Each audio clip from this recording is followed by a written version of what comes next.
If approved, the bill would classify a drag show as adult entertainment inside an adult-oriented business.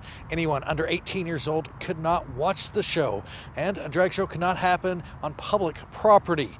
Now, sponsors of the bill say it's all about protecting children, but other people we talked to say if passed, the bill would have some intended and unintended consequences. It's destroying some of these kids' innocence.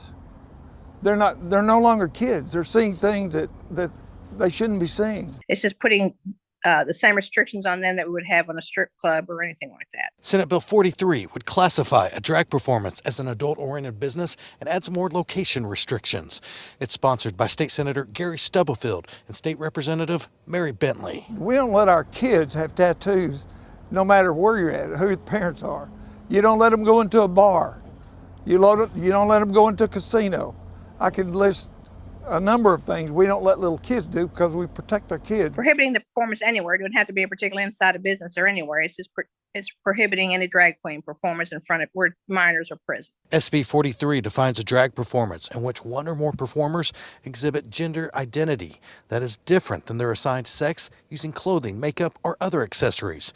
The bill says it's a performance if it involves singing, dancing, lip syncing, or otherwise performs for an audience of at least 2 people, regardless if it's free or not.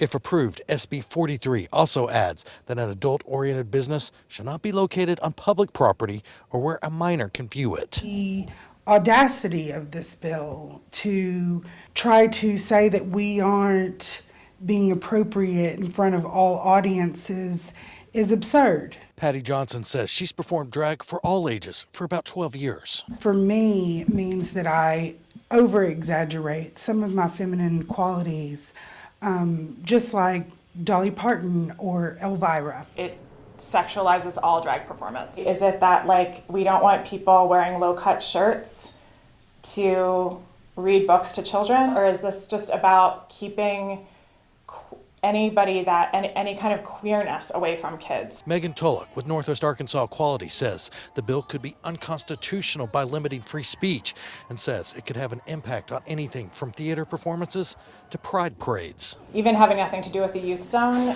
which does include drag performance, our main stage, which is outside, has drag performers on it, and that would not be possible because it's an outdoor space that kids have access to. It's not something that you're going to be able to regulate as easily as a 2-page bill. And with the large Republican majority in both the House and Senate here in Arkansas, the bill's sponsors say they don't think they'll have any problems getting it passed. In Little Rock, Brett Rains, 4029 News.